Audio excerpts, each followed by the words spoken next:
येत्या 23 डिसेंबरपासून सोलापुरातून मुंबई व गोव्यासाठी फ्लाय 91 या गोवा येथील कंपनीची विमानसेवा सुरू करण्याबाबत 15 नोव्हेंबर रोजी कंपनीने सोशल मीडियावर पोस्ट टाकून अधिकृत घोषणा व विमानाचे वेळापत्रक जाहीर केलेले होते।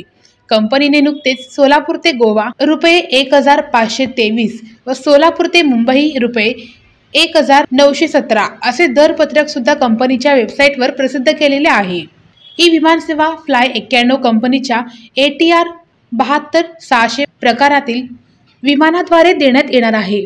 वायबिलिटी गॅप फंडिंग या योजनेमध्ये सुरुवातीला ही विमानसेवा देण्यात येईल व पुढे उड्डाण योजनेअंतर्गत सुरू ठेवली जाईल। सोलापूर विचार मंचतर्फे गेल्या 4.5 वर्षात ओटगी रोड विमानतळामधील प्रमुख अडथळा ठरलेली सिद्धेश्वर सहकारी साखर कारखान्याची अनधिकृत चिमणी पाडण्यासाठी व या विमानतळाचे नूतनीकरण करून कार्यान्वित करण्याबाबत सर्व न्यायालयीन व प्रशासकीय पाठपुरावा करण्यात आलेला आहे।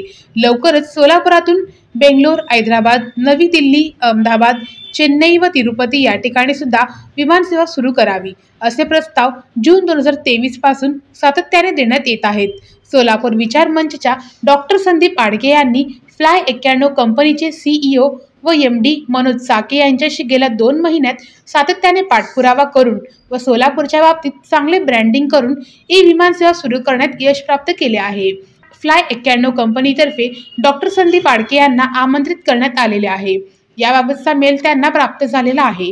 यामुळे सोलापूरच्या सर्वांगीण प्रगतीचा मार्ग मोकळा होईल व सोलापुरातील अनेक उद्योगधंद्यांना उभारी मिळून नवीन उद्योग व्यवसाय येथे येतील व सोलापूरचे विस्थापित लोक सोलापुरात येतील। तसेच सोलापुरातील पर्यटनाला मोठ्या प्रमाणावर चालना मिळून मोठ्या रोजगार संधी येथे उपलब्ध होणार आहेत व पुन्हा एकदा सोलापूर आंतरराष्ट्रीय पटलावर येईल।